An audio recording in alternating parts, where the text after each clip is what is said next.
Good evening, ladies and gentlemen. Welcome to Target Center in Minneapolis, Minnesota for this, the Class 2A Boys Basketball State Tournament today. Watertown-Mayer 28-2. They are 14-0 out of the Minnesota River Conference. Take on the Litchfield Dragons 24-5, 13-3 out of the Wright County Conference. And Larry Laudmill here with me.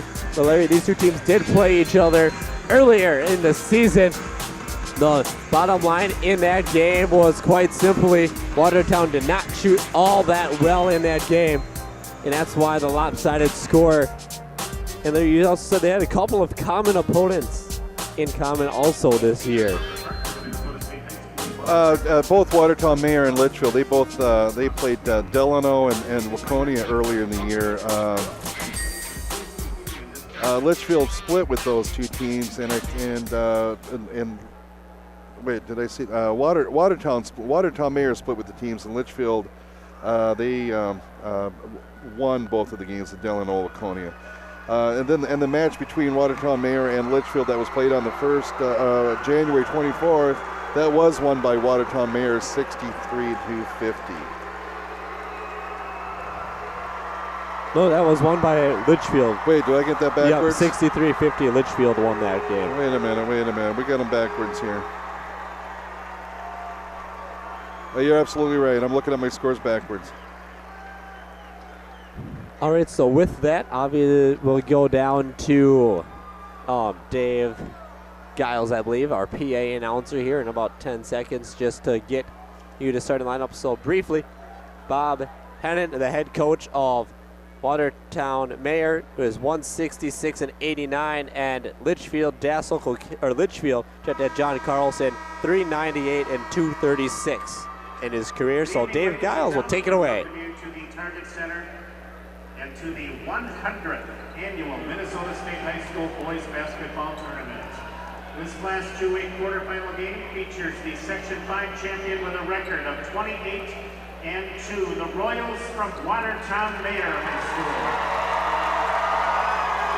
And the Section 6 champion with a record of 24-4, the Dragons from Litchfield High School. We'll begin the introductions with the reserve players for each team. First, let's meet the visiting team, the Watertown-Mayer Royals. Starting with a 6'2" sophomore forward, number 2, Hunter Hulley. 6' junior guard, number 3, Brandon Kuntz. 6'2" sophomore forward, number 4, Kurt Litsky. 6' junior guard, number 5, Jacob Bratko. 5'9" senior guard, number 13, Jake Kinney. 6'2" junior guard, number 20, Jacob Wandersee. 6'4" junior forward, number 25, Mark Sandquist. 6'1" senior forward, number 32, Josh Thompson. 6'3" junior forward, number 33, Caleb Bales. 6'4" sophomore center, number 41, Luke Sandquist.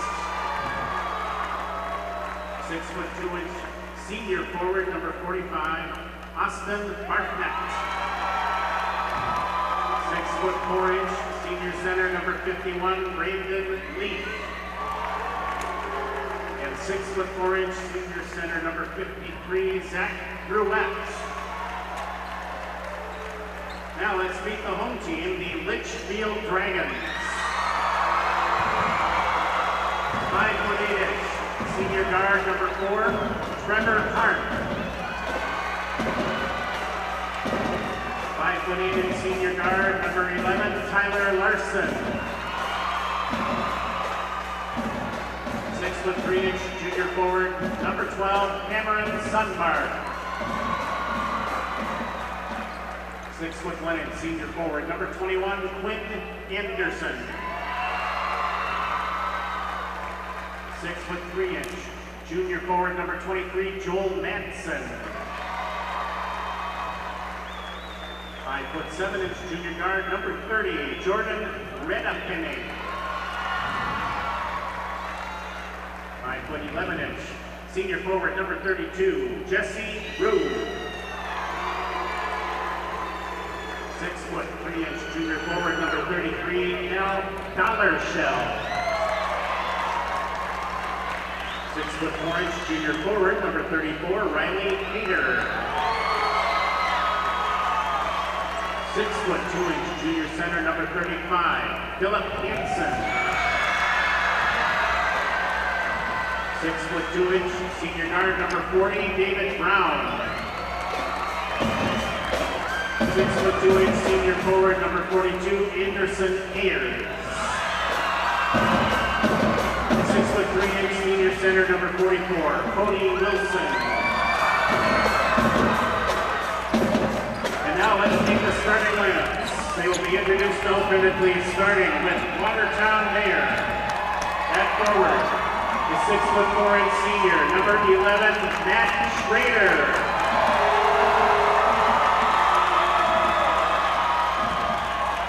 At forward for Litchfield, a 6'2" junior, number 20, Zach Kinney.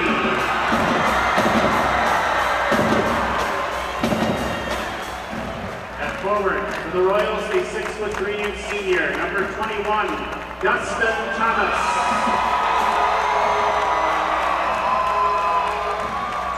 At forward for the Dragons, a 6'3" senior, number 41, Mitch Levine. At center for Watertown-Mayer, a 6'6" senior, number 43, Nate Kratch.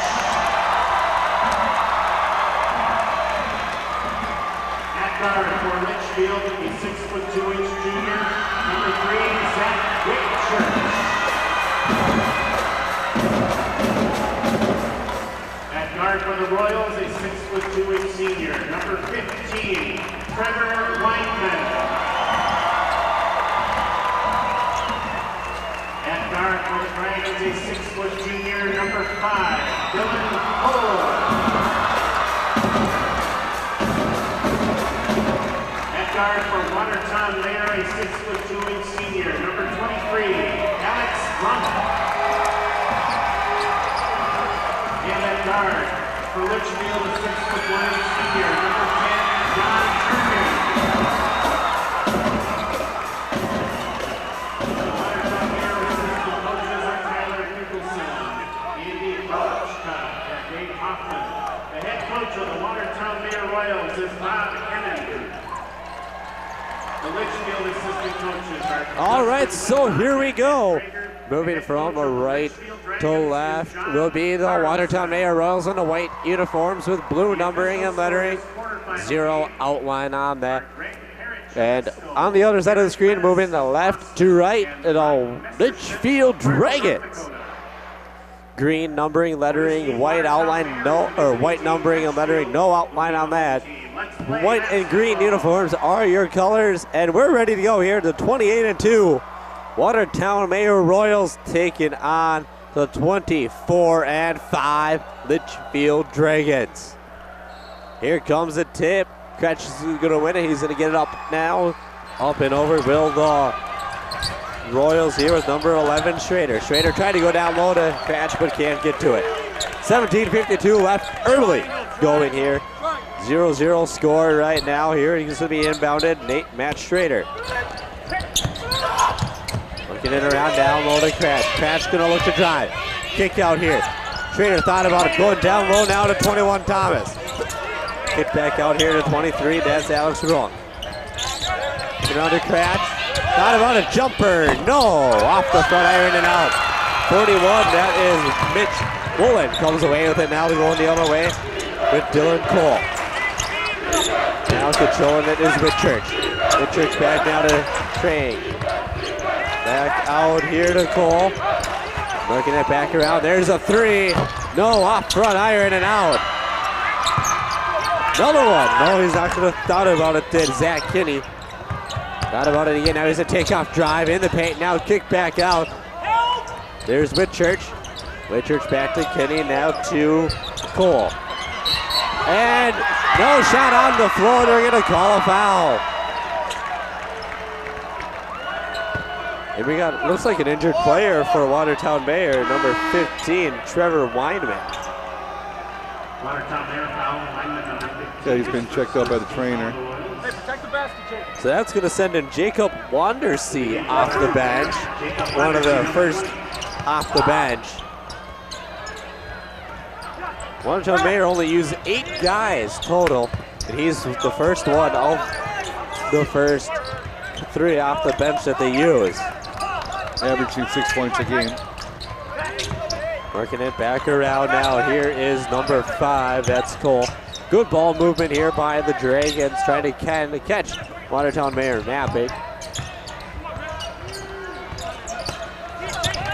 Looking to drive baseline, cut off nicely there. Now kicking it back around. Now there's Whitchurch. Now back out to Cole. Cole looking to make something happen, but he gets it out to Woolen. Now with it is Cole. Down the low they go. Kick back out, drives. Kicked back out again, good inside out movement, and that's gonna be touched. So no over and back. Now there's looking to drive here is Kelly Kinney. Spin move, jumper, got it, and the game's first basket.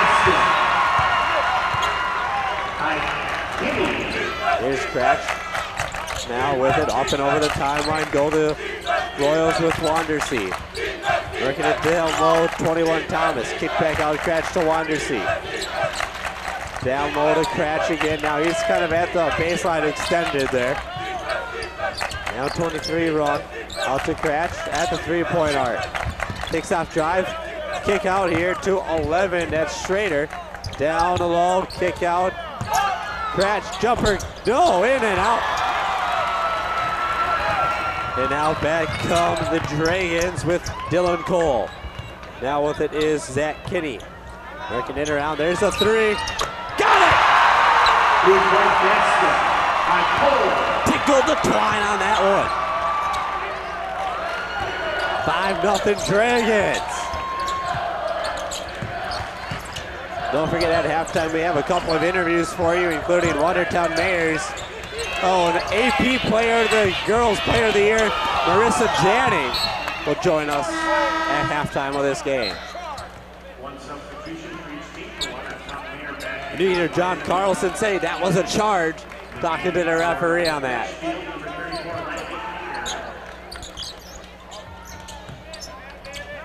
So good to see Watertown's Trevor Weinman back into the game. Nothing too serious.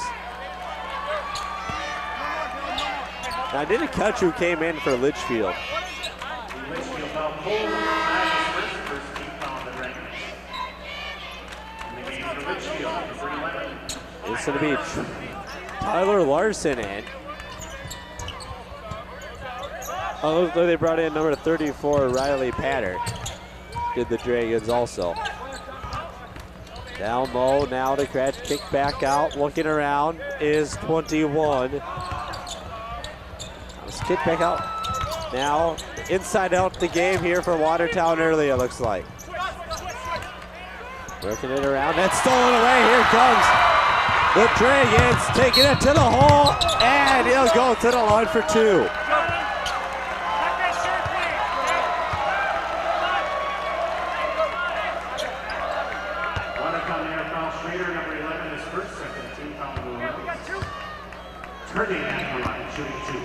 Journey at the line here, number 10, shooting 2 free throws. Got the first one. 14-15 left here in the first. It's 6-0 Dragons. Back in Alex Runk. Number 23 back in. Joel Madsen for the Dragons. Oh, check, yes, Joel Madsen. I'm looking at the wrong roster. That's all right. We do that a lot with these unfamiliar schools. Alex Runk, and plus it's been a long day. Now working it around is 11. That's Tyler Larson. Nice touch pass inside. Nathan Cratch. Hit at 11 was Matt Schrader. Working it around now are the Dragons.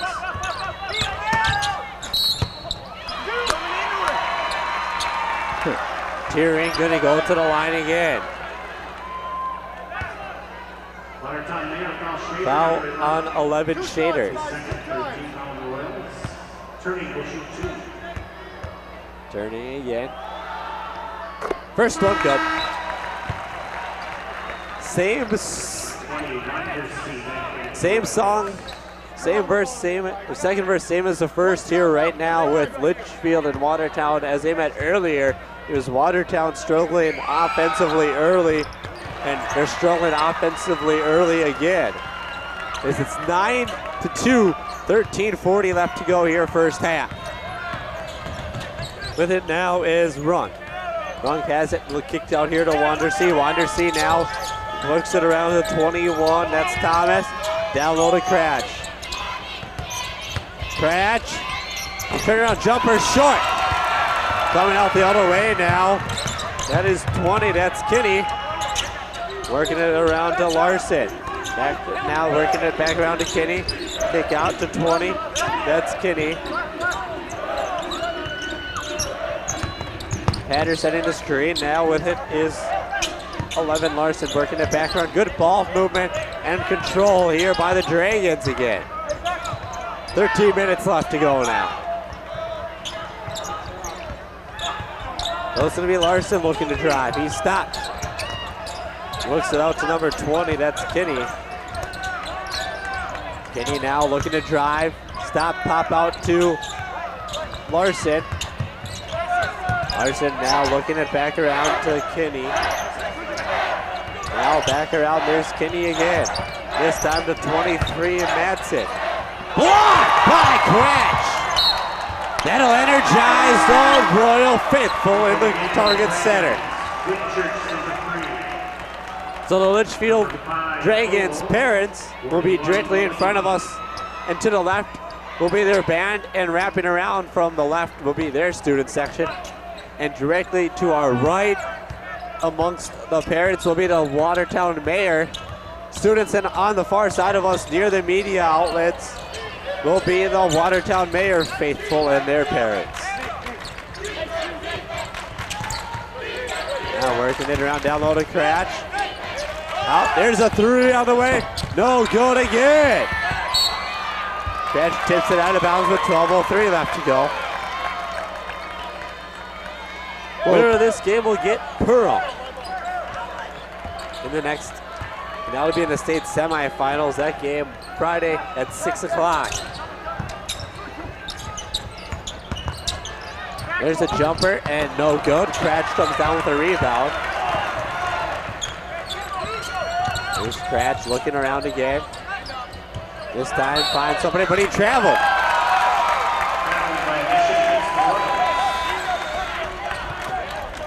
And right now, if you're Coach Hennon, you got to be going crazy right now. All right, so we got a timeout here with 11:43 left to go in the first. And Larry, what do you see that Litchfield's doing so well right now that Watertown is not? Well, you know, it just really comes down to execution. You know, they're both teams have been to the state tournament before. So they shouldn't have as many the jitters as we like to say. You know, so it's early on. They're still feeling each other out. They're both playing man-to-man defense, which of course I like. And I think you know, it's a good time to take this time out, but it's way too early to get nervous at this point in time. They have played each other before, so they're expecting this game to go the distance. So talk about that previous experience. Litchfield, 2000, they were 2A runners-up. Also 2002, they were champions in 2003. So they had back-to-back championships in 2002 and 2003. In Watertown-Mayer, well, the last time they made the state tournament, 1999, as they were runners-up in Class 2A. A good play by Dylan Cole for Litchfield. Tipped the ball off for the Worthington-Mayer. Watertown-Mayer, sorry. We've had a couple of W schools here. Oh, yeah. And it's been a long day, too. I don't know. Maybe I'm getting worried about my bus.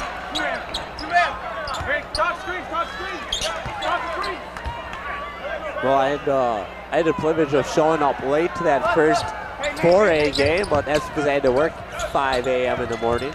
And then came right down to here. There's a 2-point basket by Kinney.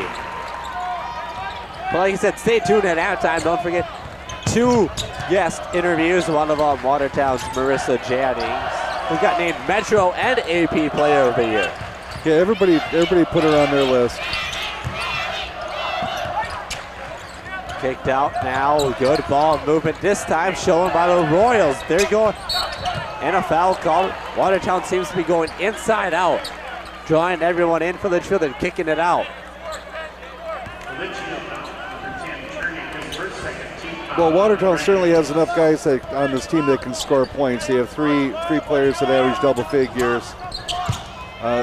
Most of their offense seems to go through Nate Cratch.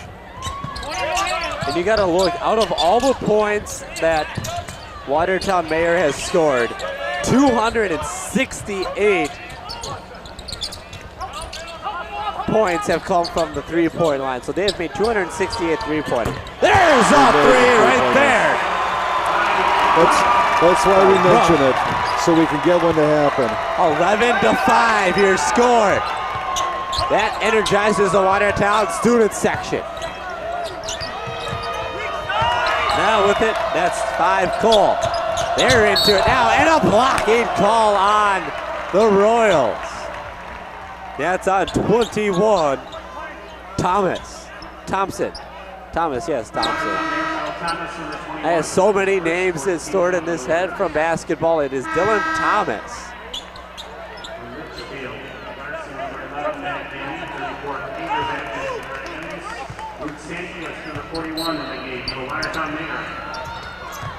Just to let you know, on Nate Cratch of Watertown-Mayer, he has scored over 1,300 points this year, and it looks like it has 1,100 rebounds in his career, because I don't know why you'd put just 11 rebounds in his career. So he has over 1,000 points and over 1,000 rebounds in his career. One of the key players that stir the drink, per se, of the Watertown-Mayer Royals.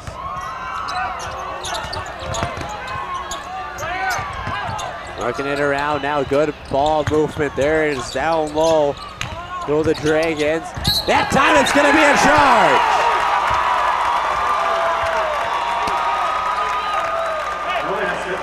Alex Runk holding his ground.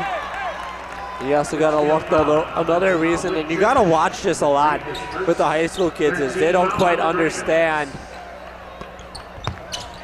the fact that if you lower your shoulder, you're going to get called for a foul. No matter if the guy was in position or not, they're going to assume that you are automatically trying to draw contact, so they're going to assume you're trying to run the guy over. And that's the reason why Litchfield got called for a foul also. Joining us at the table here is Mike Peden. I don't know if he's going to say much, but he's going to observe. Also known as the sports brain. And one. Chance for a good old-fashioned three-point play.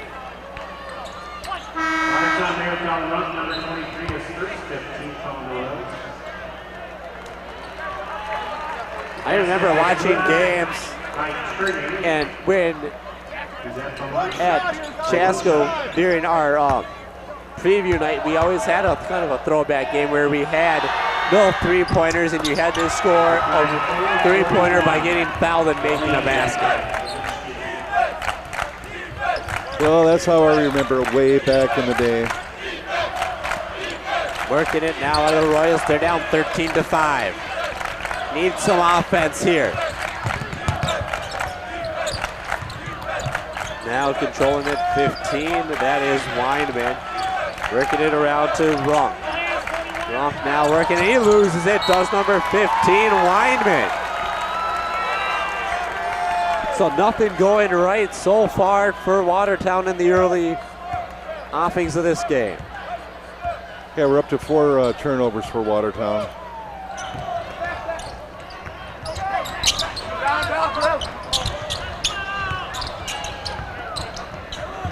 Now the good ball Placement down low, off the mark, Cratch with the rebound. What a surprise. The kid with over 1,100 rebounds secures a big rebound for the Royals. Yeah, he's only has 406 rebounds this year. And about 3 this game so far. Out of bounds. And a turnover, so that turnover number 5. Looks like 5-1 the turnover ratio in favor of Litchfield. That's where we're at.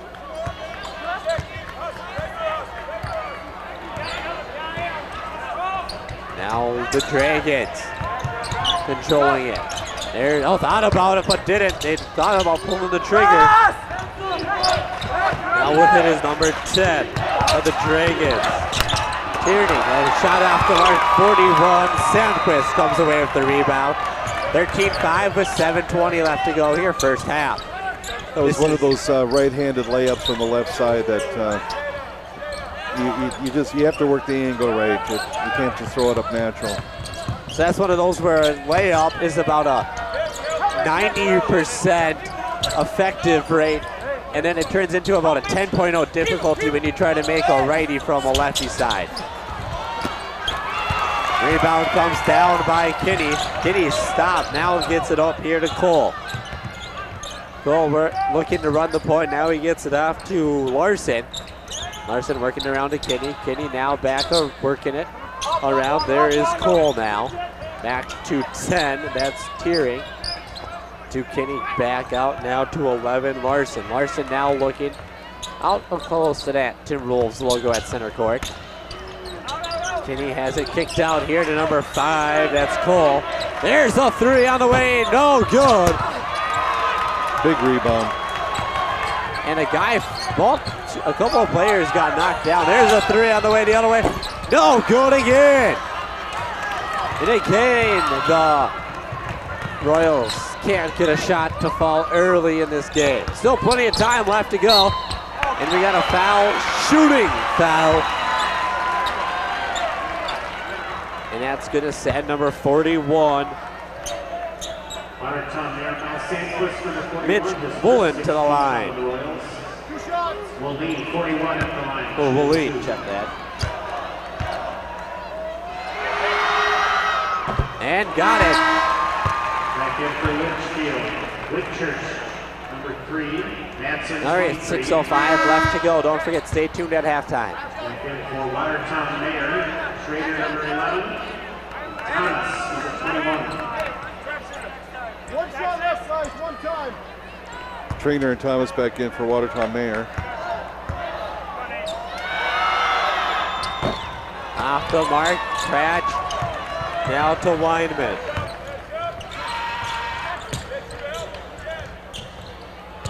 Litchfield applying some pressure.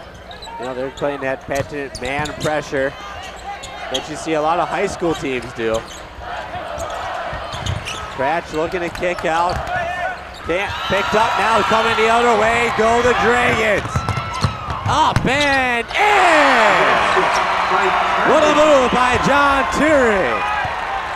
He drew the defense out and he slid right by him on the inside. An 11-point Dragons lead. Looking to drive Cratch. Thought about shooting, but didn't. Pass it out now. There's Cratch with it again. Working it back around now. The Royals working it around. Good ball moving now. This time by the Royals again. 16-5 your score. There's Cratch.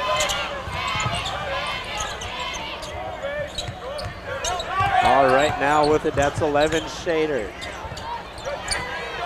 Shader now working it back around to Runk. Runk to Cratch. Cratch thought about it. Now he's gonna take out drive, kick out. Nice one-handed pass off for the Royals. Dragons get the ball.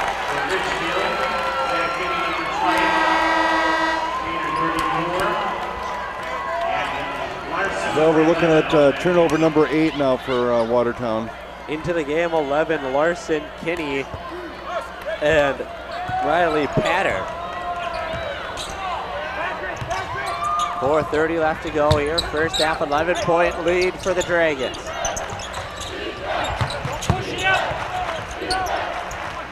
on the year, this has got to be one of the lowest scoring halves by the Watertown-Mayer Royals.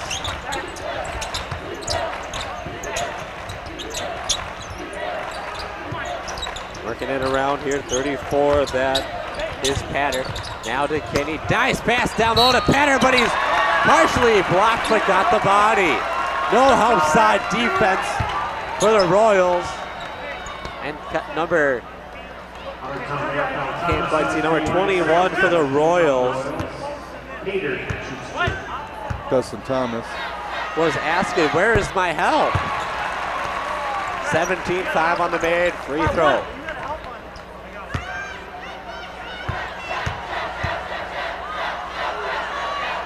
Off the mark, rebound control goes to Schrader. Now with it, 23 Runk. 4 minutes left to go here, first half. Runk with it now. To 21, Thomas back around. Good ball movement there. Schrader now to Cratch. Can't draw the contact and misses the shot. Kenny working to Pater, and an air ball. And he does! Good move by Richards to knock it off of the Royals on the sideline. Very good play.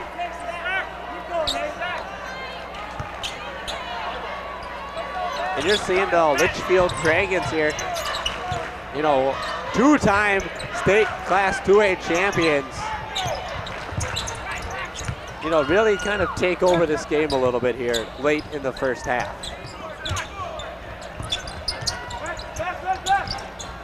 Marking it around. There's Kenny. He's going to take off, drive, kicked out. There's the three. No good off the side and picked up by 23 Runk. Well, I would think with 3 minutes left here, Watertown would like to set up some offense and get some scoring going here. Their starters average over 50 points. Three of their starters average 50 points a game. So with only 5 points, they're way below their standard right now. There's Cratch, and a foul away from the ball. Yeah, we see a little frustration going on now. Cratch looks like he might be used to scoring more, and he threw that ball up and kind of bounced off the back iron. And then, of course, Watertown-Mayer ends up with a foul, so that doesn't help the situation at all. And that's going to be something to follow throughout the game here, as the last time these two teams played, once again, like we said, it was Watertown-Mayer ineffective offense, from what we've heard, costed them that game. Costing them a win in that game. Off the mark, Cratch with the rebound though. If you're Watertown, I imagine you're trying to get up over the 10-point mark though before half. Well, yeah, I think now you want to set some goals. You want to keep the ball in your end of the court, and you want to score some points. But so far the only goal they're adding to their turnover total.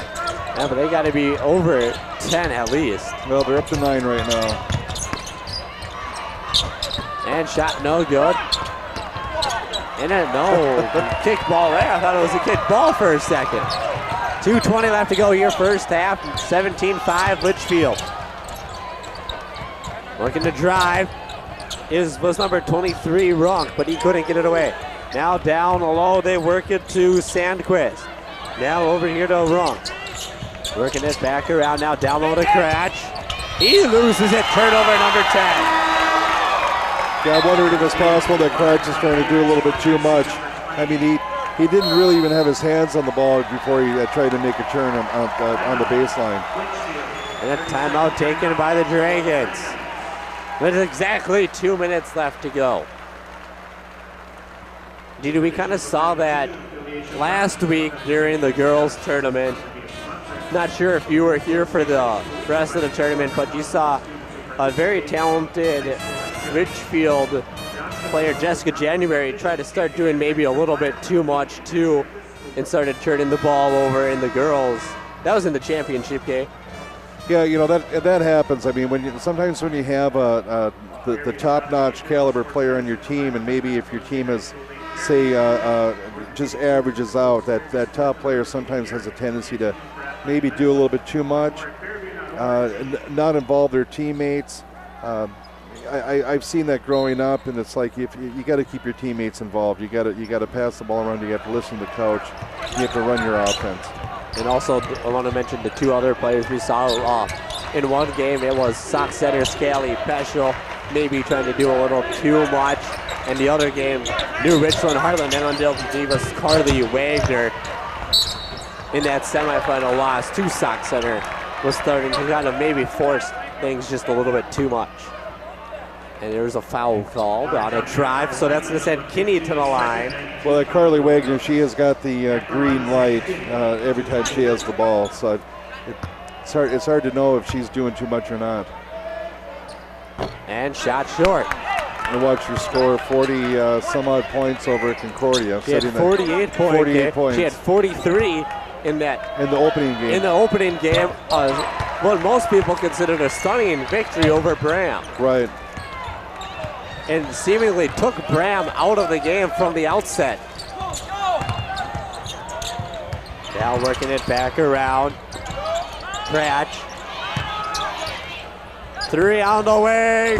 No good again. And Litchfield with the rebound. Here comes Kinney. And a foul. So he'll go out to the line for two with 1:14 left to go. Here in the first half. All Dragons right now. Number 15 is third, team foul Cole shoots two. This shooter's Dylan Cole. Got the first one. And in the game for Watertown-Mayer, Thomas, number 21. But Larry, I gotta say though, I remember a game I was a part of. And the second one good at Chaska High School, and I helped out their girls team and student manager. We were down 40-8 at halftime, and we came back and won that game. Well, you know, the crazy things like that happen in the girls' basketball game, that's for sure. And you know, that you kind of got to send a message here, I would imagine, if you're adding that, hey, just because they outscored you the first half, there's a whole other half, and that's our half, and you got to still say, hey, we're still in this because we know we can shoot. There's a three! Well, you're absolutely right. There is a second half to this game, and even though Litchfield seemed to have full control over this, the Watertown-Mayer folks, they're really only up by 12 points, and that's not a huge score to try to overcome in the second half. Working it around now, Dragons with Church. Trying to play last possession and keep Watertown under that 10-point mark. Very dangerous game to play though. There's a jumper and no good. And a rebound comes out, 2 seconds, 1 second. Buzzer beating heave. Oh, no good. So at halftime, we'll turn it over to Larry Lundmill here, and we'll go get our halftime interviews. We'll be back. This is State Boys Basketball Tournament action. I would love to give you some updates on our scoring, but our stats just went down, and we're slowly getting connected back up to the internet. All right, well, here. we're going to send it down then courtside to Mike Peden. That'd be a good idea. Okay. And now to pronounce it. What's that? How do you pronounce your last name? Hugin. Like huge, or, you know, like huge. I'm Mike Peden here at the court of Target Center, and I'm here with Mark Hugin, the Minnesota basketball historian. You've been featured heavily in the last couple of weeks with all these segments for girls and boys state basketball. So these last 100 years, what are some things that have stood out for you? Well, you know, I think what's most remarkable, there's stories that I could tell from every one of those 100 years, and obviously we're not going to do that at halftime here. But, you know, what's remarkable is just that the longevity that this tournament has shown. Times have changed. Minnesota has changed. The way our schools operating within our communities, all of that has changed. We've gone from a time when girls basketball was thought to be harmful to the health of young ladies. We've gone from a time when there were no African Americans playing basketball in Minnesota. Today, obviously, we see those things have changed, and throughout the years, 100 years ago, most Minnesotans lived on the farm and in the small towns, and today most people live in the suburbs and the big cities. So, so many things have changed, and yet the tournament just keeps on going, and that, I think, by itself is pretty remarkable. Then just describe those changes, because with the boys, we've gone through many formats: 1-class system, 2-class system, the Sweet 16 a couple years. Now we have 4 classes. Girls a little less tweaking, but they're looking to perhaps see the big schools 1 through 64. So how does the high school league stay fresh, and try to keep things going when you've got more schools now, more classes, and more players and more talent? Yeah. The format of the tournament has, not only has it changed over time, I mean, it has been a constant matter of debate. When we went from 1 class to 2 classes back in 1971, most people really didn't realize that had been debated for 30 years. So there's always a difference of opinion. People want changes, other people want things to stay the way they are. I think right now in high school basketball, with open enrollment, the ability of kids to transfer and legally to go to school wherever they want to go, you tend to get a concentration of talent in certain schools, and so competitive balance now has become a big concern. There is talk of going to an NCAA-style tournament, at least for Class 4A, where all 64 teams are seeded. Number 1 plays number 64, the point being to, in the end, get the top 8 teams in the tournament. That's something that is going to be great for fans. Whether it's really going to be great for kids or not, who knows, but that's really something for the fans. And that's the other thing to really be aware of. All of these conversations about the tournament format over 100 years, there's a certain tension between what's good for fans and what's good for kids. And so I don't know how it'll be resolved, but I do think what makes the tournament great ultimately is that it's great for kids. If it isn't great for kids, it's not going to be great for fans, and so the kids have to come first. And we've got another interview on the way, so I'm going to keep this brief. But I want to ask you, another big change too is, of course, the media coverage. That has changed a lot. We've gone through different networks broadcasting different tournaments.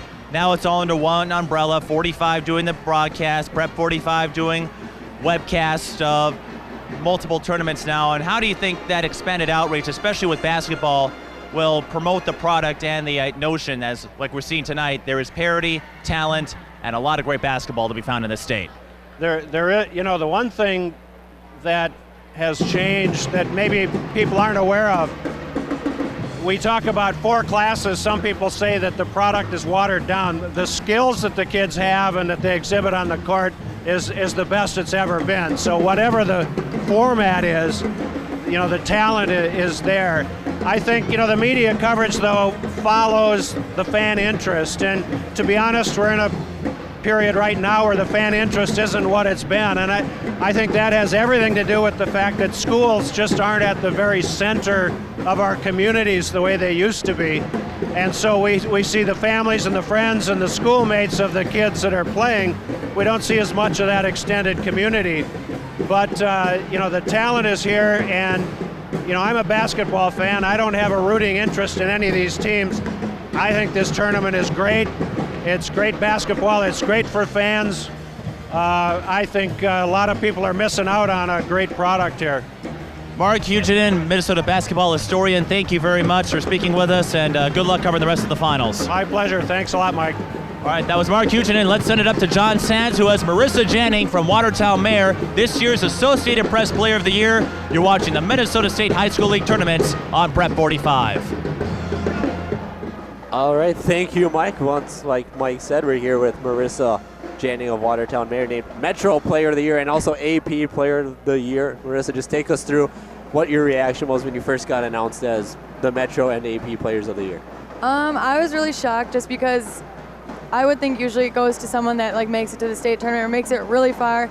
Being that we lost out to Providence a lot earlier than I would have wanted to, I was really shocked and surprised, and obviously really thankful that I was being given this award. All right, well, obviously you said you didn't quite have the year you wanted to have your senior year, not making it to state, but you still put up pretty impressive numbers. You know, you seem to take over games. How big of a factor were you in your team's success this year?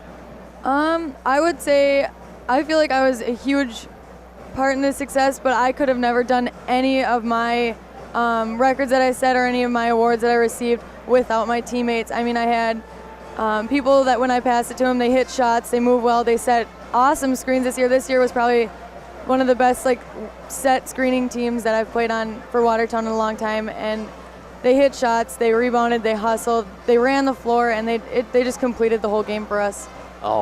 Looking back at a game that I remember seeing you in, you're going to have another college battle with one of the players you guys played, Holy Family, and you guys really seem to take care of them late. But, you know, take us through, like, off the court, like, how close of friends you are with some of the players you play against all year.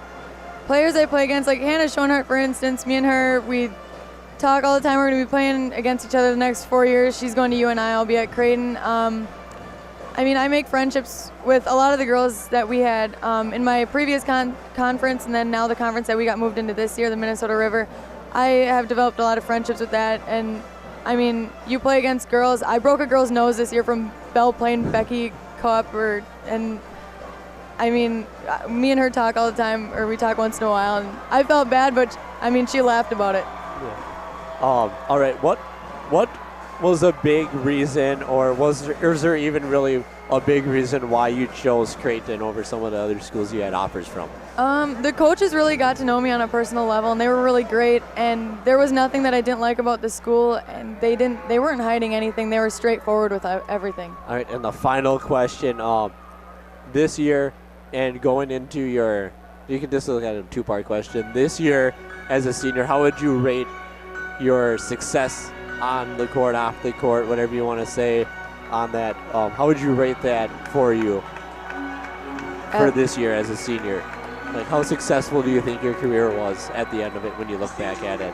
When I look back, I'm surprised at how much I got accomplished and how much I achieved on my own. So, I mean, I tend to surprise myself, and that came along.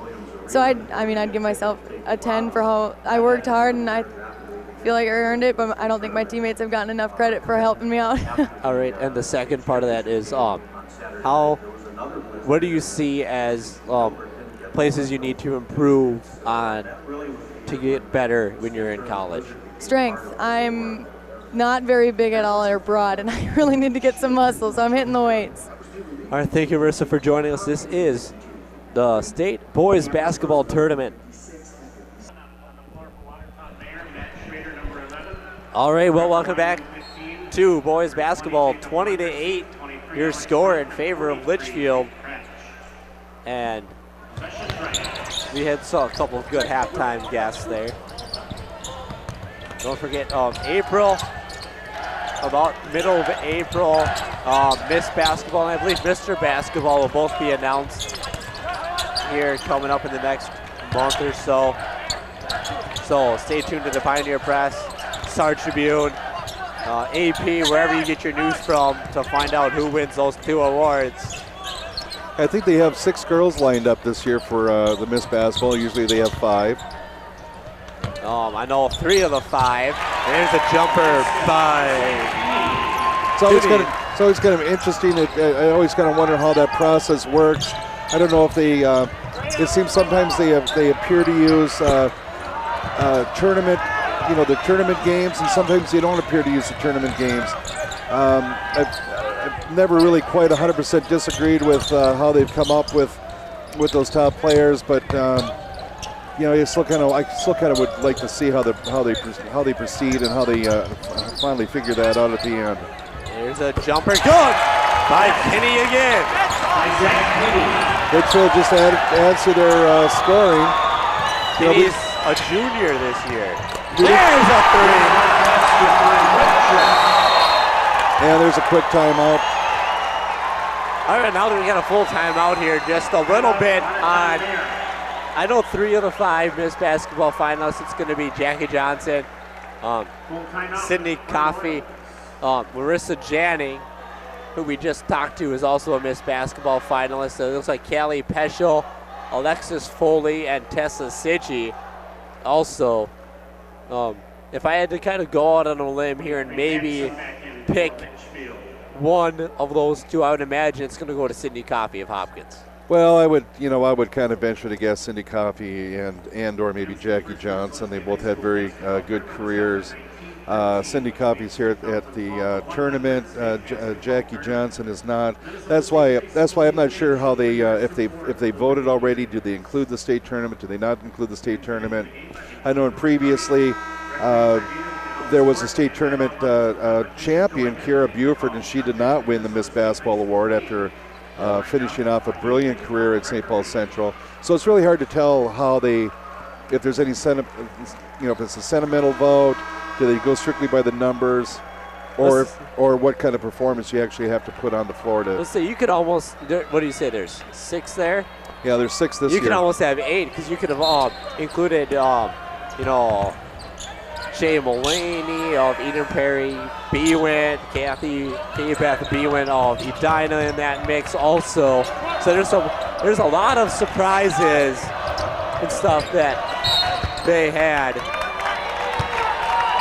Well, I'm picking up this list off of a blog, and that actually a couple of those names have come up, the Bywin name and the Mullaney name, and you can't include everybody on these lists. Yeah. And speak about Mr. Basketball though, Mr. Zach Kinney, Litchfield's only a junior, and well, if he keeps putting these numbers up like he is here tonight, shooting threes, and leading his team, he may be a Mr. Basketball finalist next season.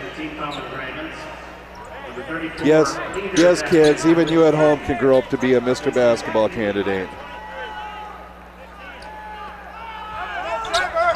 Working it around now on the inbound is the Royals, down 27-8. Need a basket here. There's Pratt. Kick out now, working it around. Back goes Watertown. They need a basket here desperately to get back in this thing. 15:50 left. And a turnover again. That's got to be their 11th or 12th turnover this game. Well, we're close to that. I think our stats just went down temporarily here. There's a 3, no good. No, Cratch with the rebound. 2 points for Cratch. There's a jumper. Good! He leads all Royal scorers with 4. And at 15-16 left of the game here, we've got Watertown-Mayer has finally got into double digits. And the Litchfield Dragons fans not shy about letting them know that by chanting double digits. Here's Cratch. Takes off drive. Got it!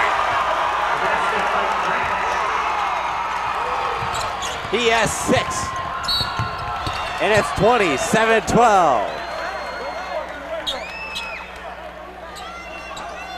Well, I've said it before, and I'll say it again. The WM boys, they've got to keep their heads up high. They can't let this game get away from them. They are only down by 13. It seems like we only call Litchfield's number, but they've only scored 27 points as far as into this game. So it's a very low-scoring contest. You look at the starting 5s between these two, and you kind of read in, is there any juniors? Is there any sophomores? And there's a turnover by the Dragons. That's my favorite pass, the pass to nobody. Oh. Litchfield starting 5, Zach Whitchurch, a junior. Dylan Cole, a junior. John Tearing, a senior. Zach Kinney, a junior. And Mitch Wolleen, a senior. So there's 2 seniors in the starting 5 for Litchfield, and on the starting 5 that started the game for the Watertown-Mayer Royals. Matt Schrader, senior. Trevor Weinman, senior. Justin Thomas, senior.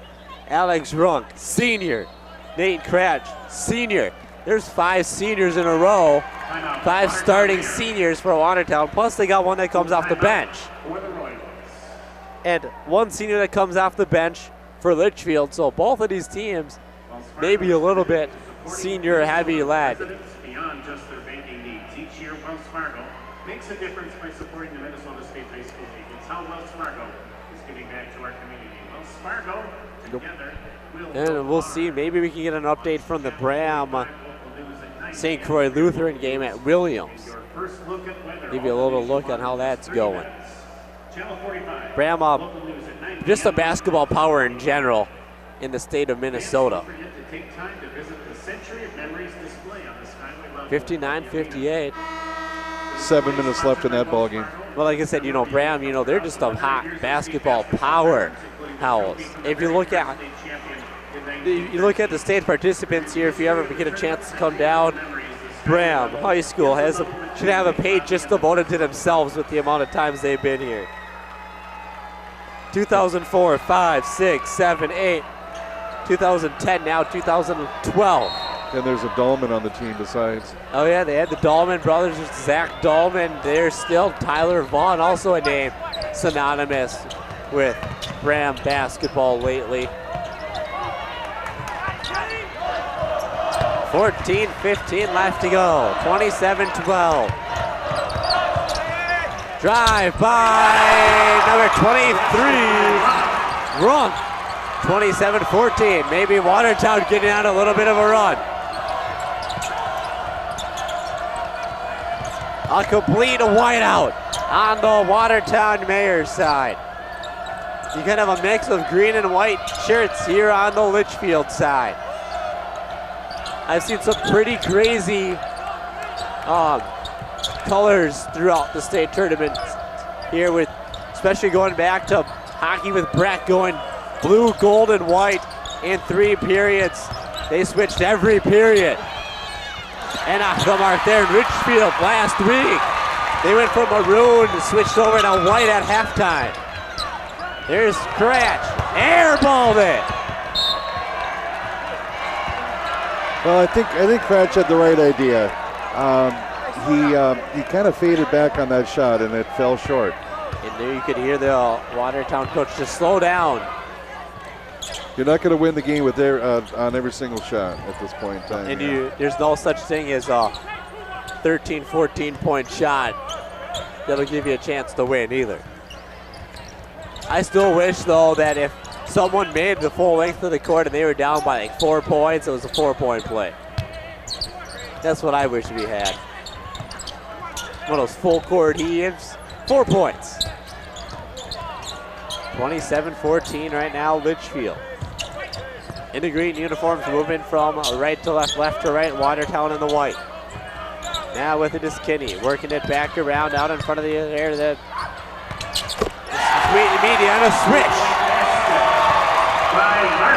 And Larson gets himself on the score sheet. 30-14.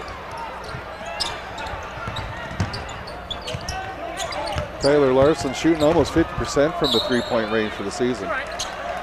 Good job by the Royals to keep it alive on their side. Litchfield has been outscoring their opponents 67.3 to 55.2. So they're winning games by over about 12 points, you could say, average on the season. And Watertown's been outscoring their opponents by 22, 66 to 44. There's Cratch. No, that's not Cratch. Oh, rebound by number 11, Schrader with the putback. Well, for all the kids that are at home studying basketball, that's a classic follow your shot. And that's the one thing that coaches preach. Follow your shot, and good things will happen. And a foul. Hand check on number 20, Wandersee.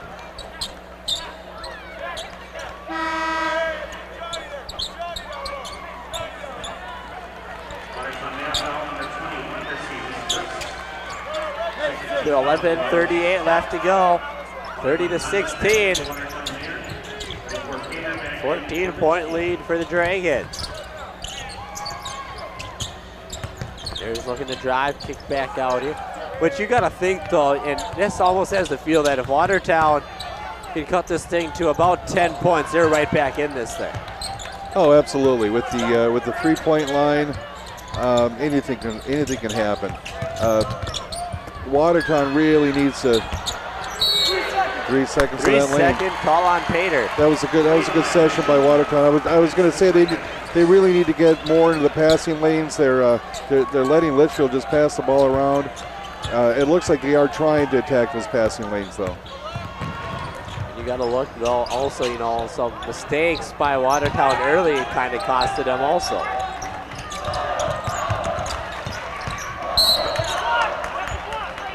We got a foul call on Litchfield. That was an interesting call. I like the reaction. You skip past the player, the foul was called, and then as the Watertown player was going out of bounds, he was trying to hit the opposing player with the ball, and it looks like he just kind of threw the ball at him after he got fouled. I did not see that foul. I think that's the way you should always react to a foul. Yes. Don't talk to the refs. Just throw the ball at your opponent. And there's Scratch, kick out, wide open 3, no good. Nice. Can't fault that shot. He was wide open for that. Sometimes you're a little too wide open. Exactly. He took a little bit. Looks like he took a little too much time and tried to aim that shot instead of just stroking it through. 10:30 left to go here. Litchfield, and there's a steal by Gratch. He picks it up. Now he's gonna stop. Look out, nice move. No good, gets his own rebound. Ball loses it, goes number 15 of the Royals lineman. Up and in for Moline.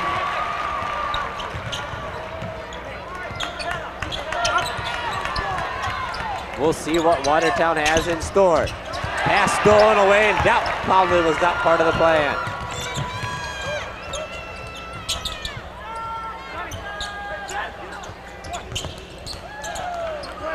.9:45 left to go. That's going to be a Watertown ball.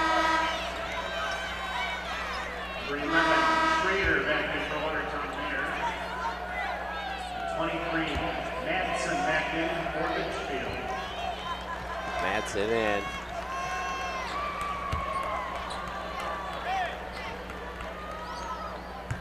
It seems like the Watertown section, though the fans too, have been awfully quiet since the early goings of this game also.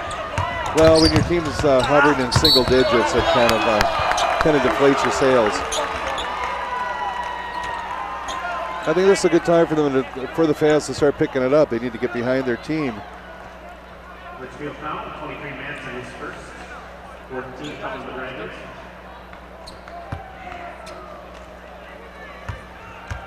Here comes a free throw, 9:32 left to go, and it's short. 23 run distance, 2.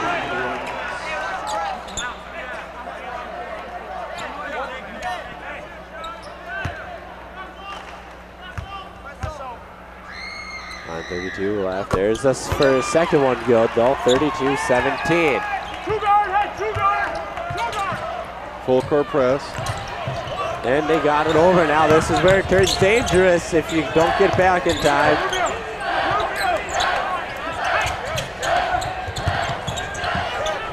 So don't forget tomorrow, come on down, support your school, support your town if you got one nearby even. 4A and 3A semifinals. Stolen away, coming back the other way now.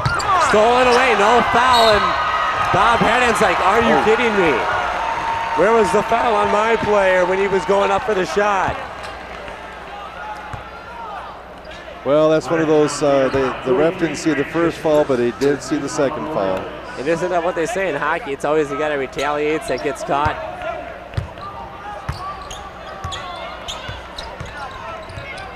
Don't forget to tune in to Channel 45. That starts tomorrow. Or right here for Class A. That'll be at Williams Arena where the 3A got played today. Look to kick out. There's a three. No good.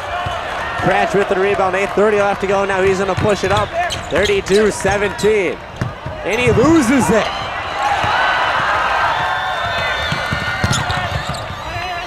And frustrating starting to set in. He's out of bounds.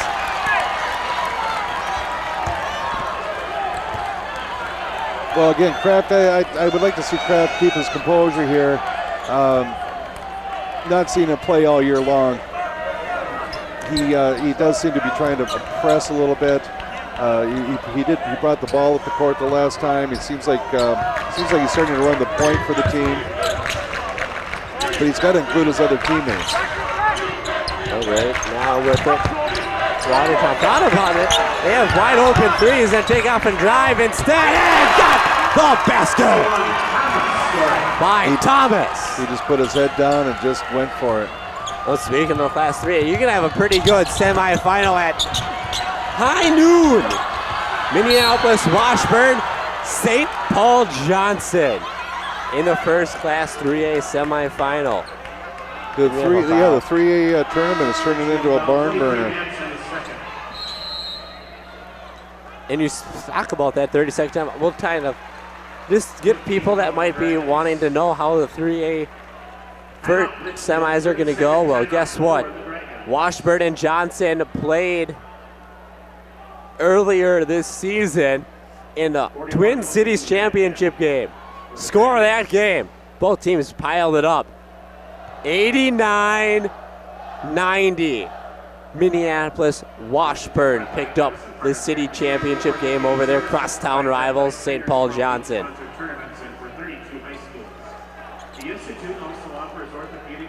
You know, both teams have been able to put up 100 points a couple of times. But I got to tell you, though, the one game I was talking about earlier in the game, Class A, watch out, Lakeview Christian. 114-110, they lost to Melrose. Yeah, the Lakeview Christian, they're out of Duluth. I'm not sure who they have. They have a player on there that's scoring about 1 million points. They got Anders Borman had 78 points, I think, in that 114-110 loss. They put up 110 or 104, 114 they put up, 107, 106, and 114 again. So they've been able to put up 100 a lot.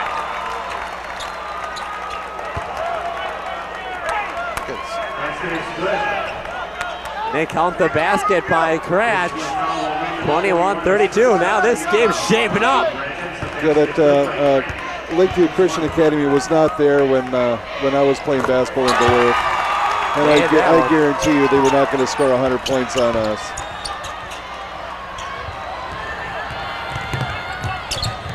You know, the one wrench everybody has on them, kind of, that you throw into the mix on the reason why they're not a seeded team. Blocked, partially, rebound comes out, blocked again. The lack of strong opponents that they have. You know, they've played New Life. They really haven't played any big schools other than Duluth East. Right, that's strength of schedule. This is their first time here, and well, guess who they get rewarded with right away? Number 1 seed and 30-0, Belgrade Borotin El Rosa. Right. So they're like, welcome to the tournament. 6:50 left to go here. These two teams met earlier in the season. It was a Dragons win. Here's Cratch.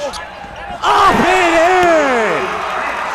We got ourselves a game here as Cratch has single-handedly led Watertown right back in this. I think folks at home, there is a different over and back rule. Yes, in a high school, any play that results, and there's a basket the other way by Willie. That results in a inbound, can be thrown over the center court and not have over and back call. Maybe something you're not familiar with if you watch college games. As a Cratch right back low. Nate Kretsch is really stepping it up here. He has 13. He definitely wants to will his team to a victory. And a steal! Here comes Kretsch. And the Royals, 3, short. And a blocking call on Watertown. Well, I'm not sure about that 3. I understand you need to fire some shots up, but that was from the NBA range.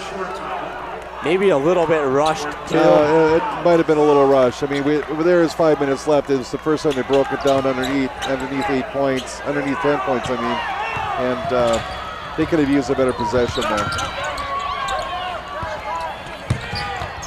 Breaking it around are the Dragons. Tomorrow, only 4 games to be played at Williams Arena. And they are the 4 Class A games. It's 5:15 left to go. Next dead ball will kind of take you through that field. Collision, jump ball, tie-up. Nice. All right, so here we go. We got a brief break here. Lakeview Christian Academy at 25-5 will play number 1 seed Belgrade Broken El Rosa at 11 a.m. At 1 p.m. Mountain Lake Butterfield Odin at 24-5 will take on 4 seed Browerville 27-2. At 3 o'clock it'll be Foston at 24-4 taking on 26-1 number 2 seed Southwest Minnesota Christian out of Edgerton. And the final matchup at 5 o'clock, Prairie Seeds Academy, the Lycans at 23-2 out of Brooklyn Park taking on the 3 seed 24-5 Rushford Peterson. 34-26 our score here, stolen away by the Dragons. Last time these 2 teams met, it was over 60 points scored by one team, and there's a 3. That was a big shot with 4:50 to go in the game. By Keeney. I don't think we're going to see a 60-point plateau scored by either team this game. And a charge!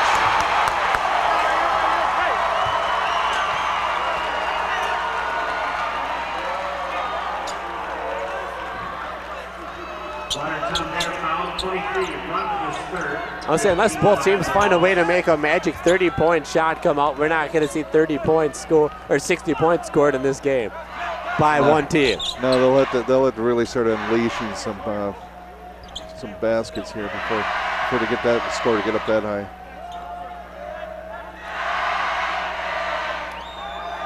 Well, that was unfortunate for Watertown-Mayer. They got the lead down to 8. They haven't had a lead. The biggest lead that we've seen here has been 19 by Litchfield.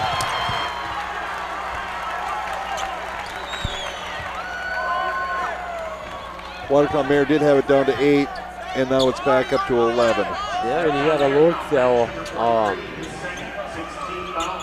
You know, they haven't been really able to get it closer than, 8 all game. Up and in, nice steal and layup by Weinman. So you got to look at it like that too. They really, even at the outset, they really weren't able to get the lead under 8 points at all. I think they jump out to about a 7-0 lead, and it's been WM the whole way. It's been Litchfield here, 37-28, drives, no good, no foul, stolen away, going the other way, and a reach-in call on the Dragons. 4:05 left to go. Here's a chance to get it under 8 points. They're at 9 right now. 41 looking back for Litchfield. 15 Weinman at the line. 1-1.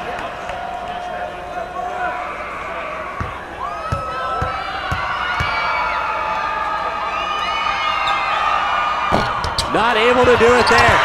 Kretsch with the rebound. There's a 3. No good again. And Litchfield secures it, gets a breakout. Up and in! That by 2. Now the intensity picks up. 3. No. Cratch, rebound. Loses it and Dragons get the ball.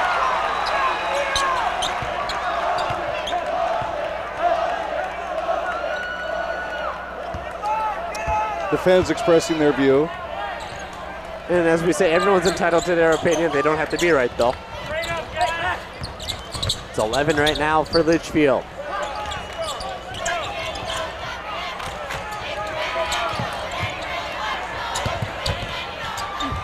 Off the mark, rebound out.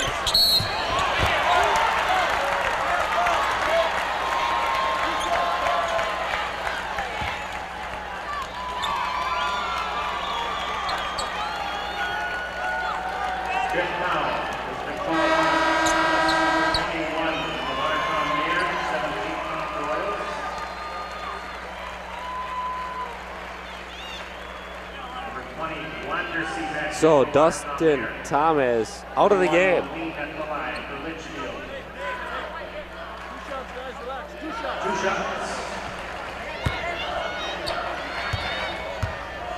Dustin had just 2 points on the evening. 2 rebounds and a single assist. Normally he averages almost 5 points a game for full timeout taken for the Watertown-Mayer Royals. Timeout, Litchfield. Full timeout. It's kind of a new school in town. The Prairie Seeds Academy Lycans, their first year. You got to look, though. They have a really famous women's basketball coach over there taking the reins there for the girls team. Tamara Moore, a really synonymous name with basketball.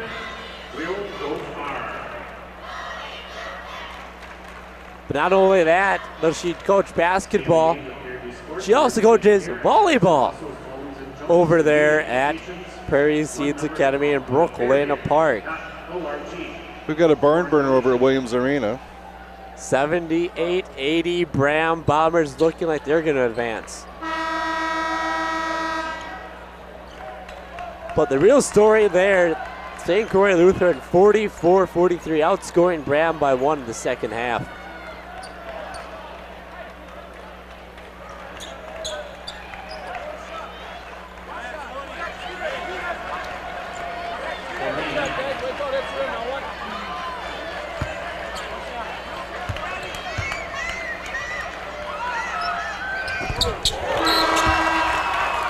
They made it.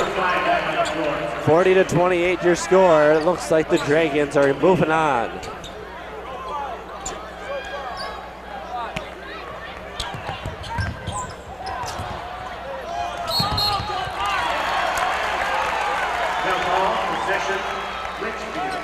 Litchfield gets the ball. 40-28 your score here in favor of the Dragons. 3:12 left to go. There's a 3 and no good. Rebound comes out and picked up here now and sent away. There's Cratch. Drives, that's all up and in. Was 15 by Weidman. You gotta think. They just let him go to the basket. No defense, he just left the lane wide open and he took advantage of that. 10-point lead. Litchfield's trying to spread the floor out. And a bump on the Dragons. Good defense. Watertown still needs to keep their heads on here. There's still plenty of action going. 23 run cut the line for the Royals. Hey guys, it's He will shoot 1 here, okay? 1-1.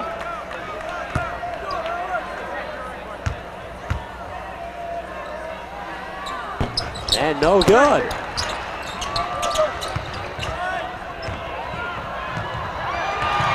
And stolen away. And stolen right back. Back-to-back turnovers, one by each team. Here's the baseline. No shot, and he got banged up pretty hard. Dylan Cole, he took a pretty good hit there. But it wasn't a deliberate foul. It's like there's a lot of energy. The bodies were flying. Desperation is setting in. Yes, it is for the Royals, down by 10.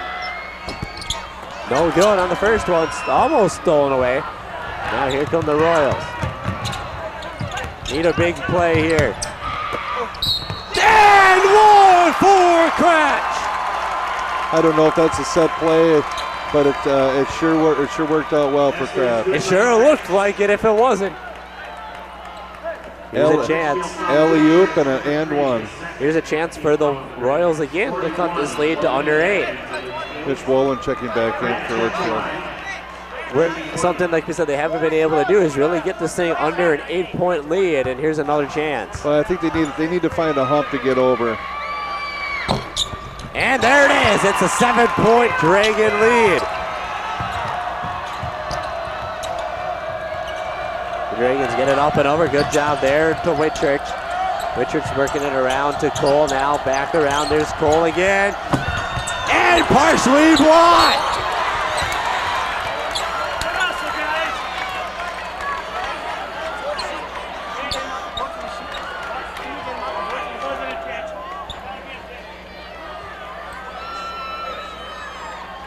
Shooting 2. Kearney was looking for an explanation on that play. And their coach, John Carlson, thought it was goaltending. Yeah, well, probably hasn't seen anybody jump that high for a while. And first one is good. The loose. Those NBA rims. Yep, those loose NBA rims. No good. And over the back call. But this is not only shared by the high school league and the Minnesota State, or the Minnesota State High School League and the Timberwolves. You also got the WNBA champion Minnesota Lynx that called the Target Center home also. They sure do.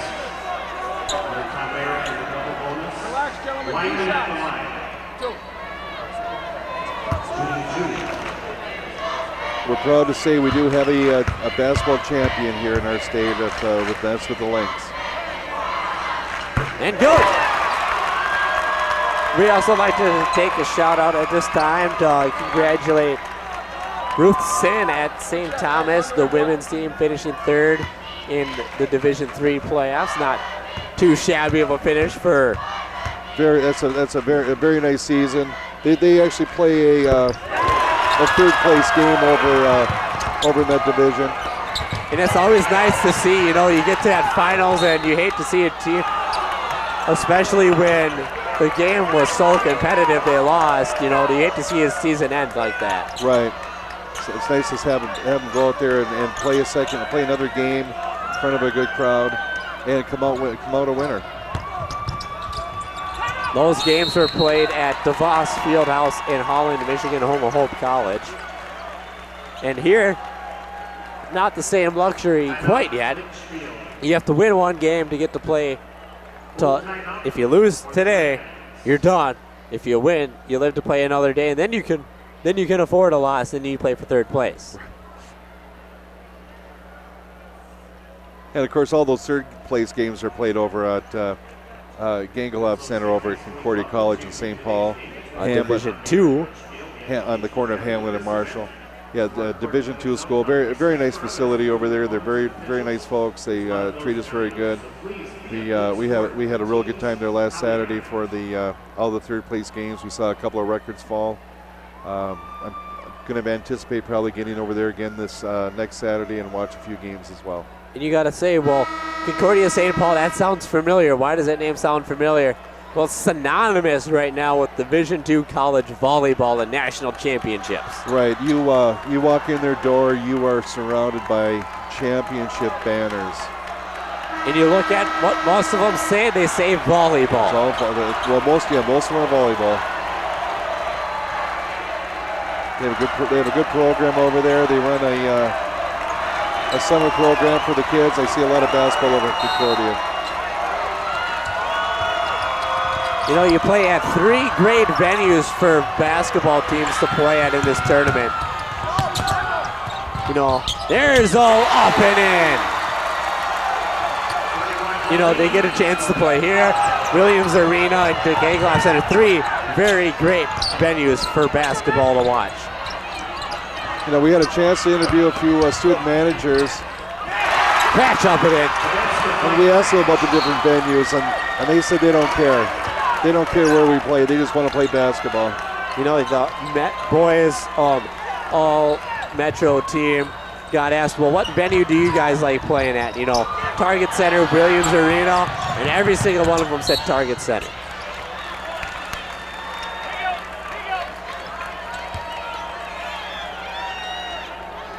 Yeah, I think the Williams Arena is getting a little old school for maybe the modern generation to appreciate the old facility.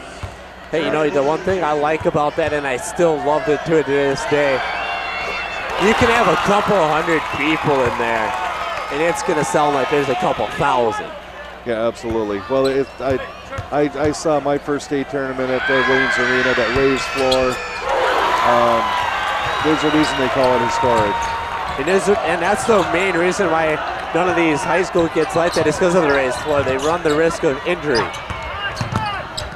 Cratch. They're going to call a foul.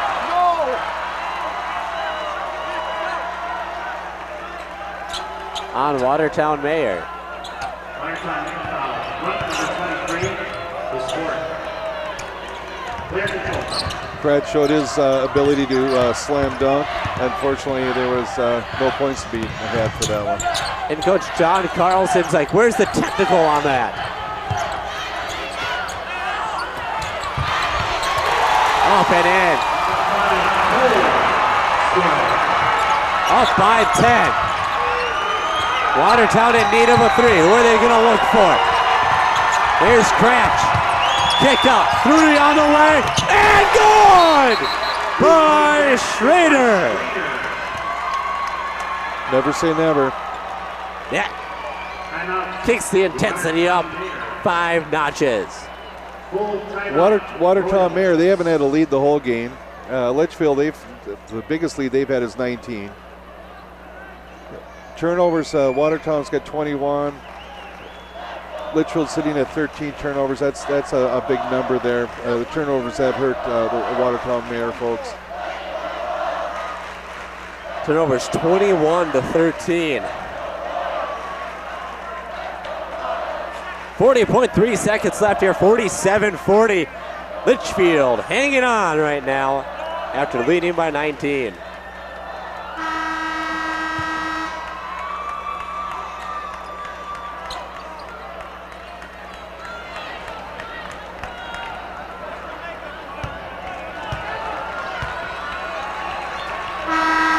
And Bram defeats St. Croix Lutheran 81-78. So there's another spot clinched in the field. So now you got 2 teams, 1 spot in the semifinals.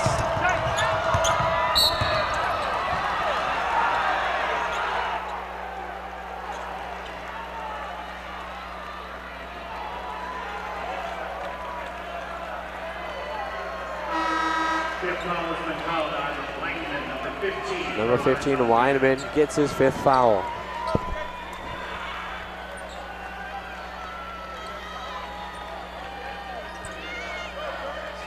Second player to fall out for Watertown-Mayer.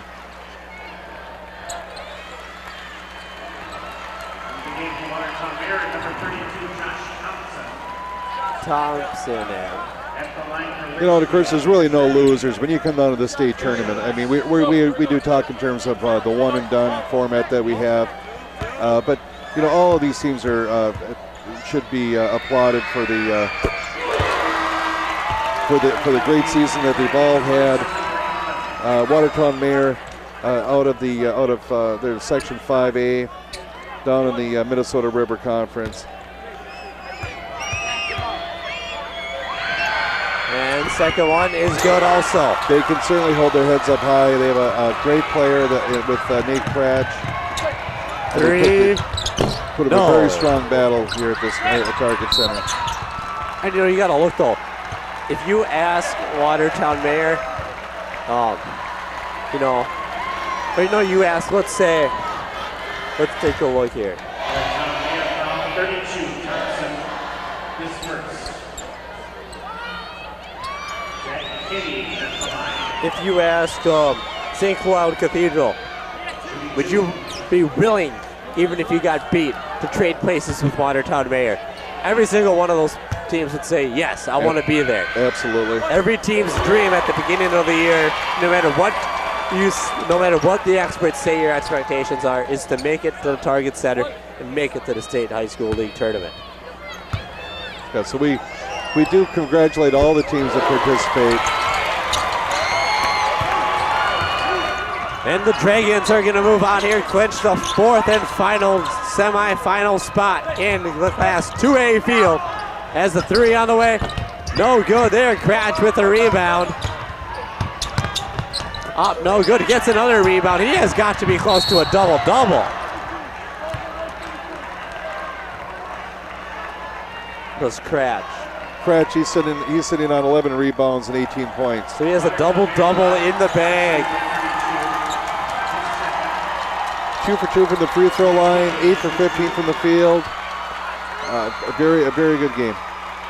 So the 28-2 number 1 seeded Pearl Yellow Jackets will take on the 25-4 number 4 seeded Litchfield Dragons Friday at 6 p.m. here at Target Center.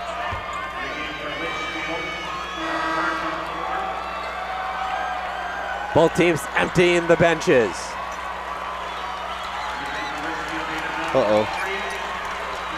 I put my rosters away.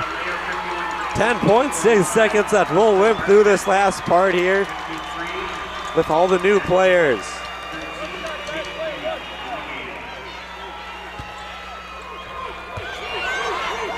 Here comes the free throw. That is no good. Rebound comes out and controlled.